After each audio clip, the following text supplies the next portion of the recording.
Sa ibang balita, magpapatupad ng integrated ng pamahalaan para sa Metro Manila na pangangasiwaan ng MMDA, DPWH, DILG at LGUs.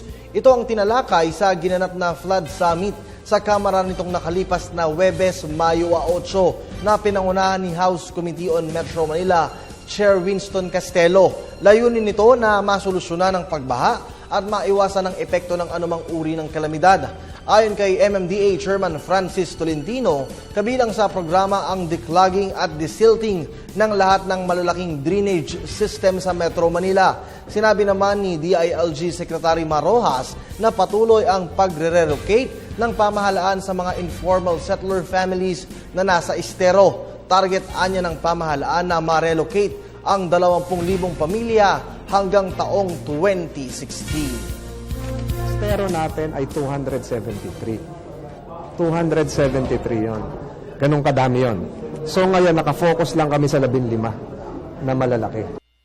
Yun yung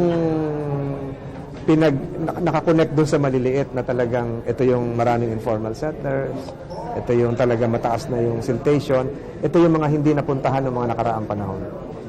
Kagaya ng Diente Reales Creek sa Valenzuela. Ang boundary nito, Bulacan na eh. Kadalasan nakatago ito, hindi na ito napapasyalan eh. So, pag umapaw sa Bulacan, diretso na sa Valenzuela yon.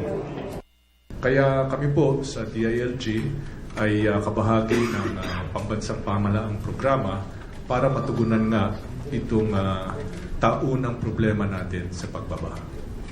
Kabilang po rito yung paglalagay sa maayos, paglilikas ng more than 104,000 na mga pamilya na ayon sa DENR, MMDA at DPWH ay nakatirik sa mga danger areas.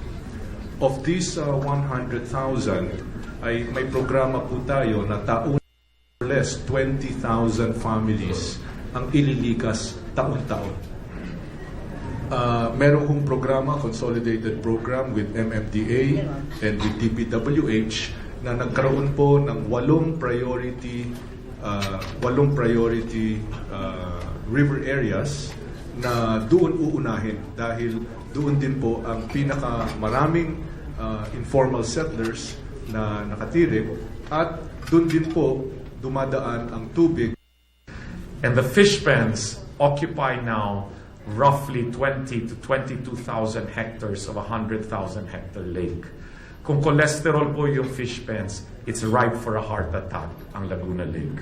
And that is why you have fish kill, and that's why it affects the hydrology of the lake, and it affects flooding.